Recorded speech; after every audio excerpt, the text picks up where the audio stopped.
delegation mar team Kenya e piny America.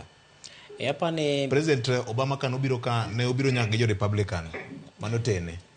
En mana samoro luoro manitiere mar siasa ne kidek ni kweth moko mosebed ka iluwo ahinya e Azimio ni chal ka gima gisebedo ka gitiyo gi sirikal e yo ma samoro ok mor jokanyo mag Azimio ne nyalo chako chwako siasa e Azimio kanyo. Koro apani mana kane owacho ni jatend piny bende ne otimo achiel adek makosa matin kane ochiwo duoko mar limbe mare, nengo mare.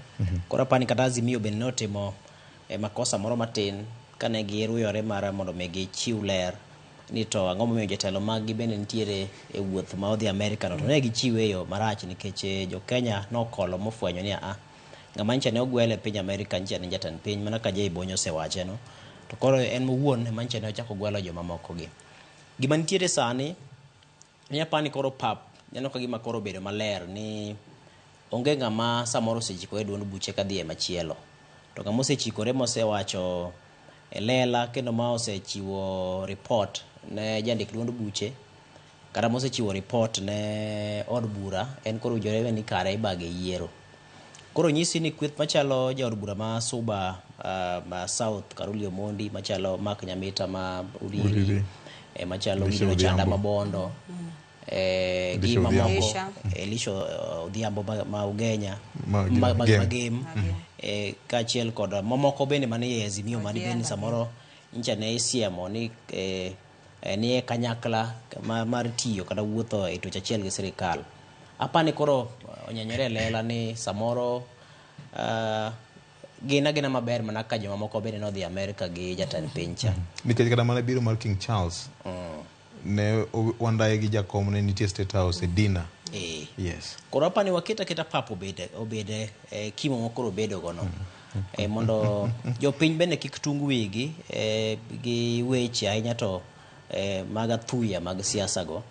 Nikech ka koro wang'iyo ni tenruok machiegni koda kama gulu maduong' nitie kelo ber to onge tiende mar mondo mi warwake siasa moko masbedi nyalo tungo wija piny chak paro ni samo jatelo mare mano yiero kare tiyo oringo duond buche mano yiere go tiyo mana gi sirikal. Nitiere baka ma pod inyalo go e hiye. Ang'eni wacho sebedo ka nitie ni ang'o miyo jo governors moko to nyalo teno jatend piny to jo od bura to samoro ko yienegi duoko moro samoro jawuok ni jaod bura winjore bed ni en oketo sirikal tesre gi e od bura. To koro kopogore kod mano gima wayudo ka maduong' ahinya en ni ng'ata ma oseyier kaka jatelo winjruok kata tudruok e kind sirikal gi en gino ma ochuno ma kaponi otime yo makare maonge ndhogruok moko tapani japiny madhi yudo ber.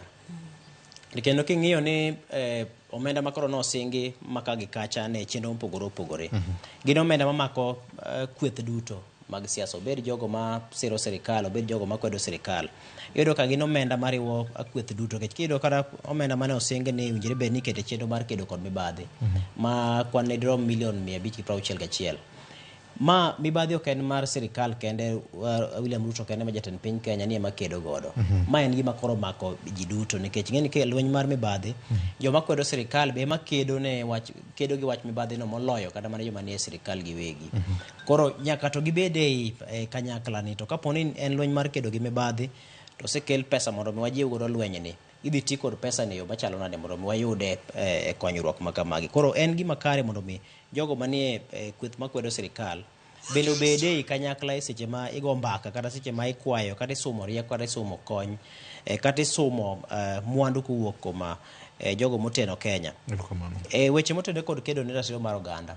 Wang'eni kaka Raila Odinga ma bende achiel kuom jodita ahinya mosebedo ka kedo motegno ne ratiro mar jo Kenya kod demokrasia osebedo para manyime ahinya. King'iyo ni sirikal owuon eno osedhi oketo winjruok kod piny Amerika mondo mi chenro mag kedo ne demokrasia gi siro kaka kedo ne ma oganda bende sir motegno e yor omenda. Koro nyisi ni kweth makwedo sirikal bende ni mane hiya gulu achiel ni. Erokamano nya. Ken abro mana ng'adi kanyo nikech ang'eyo ne obro biro ni Ruto no dhi dwar obiro gang'o ne oganda jo Kenya e limbe mare mar piny Amerika. Roslyn bedo jo kanyo moko mag Azimio e delegation mar president ni ma bende nanno kanyo ka jawachelo jakom Raila Odinga telo mar Azimio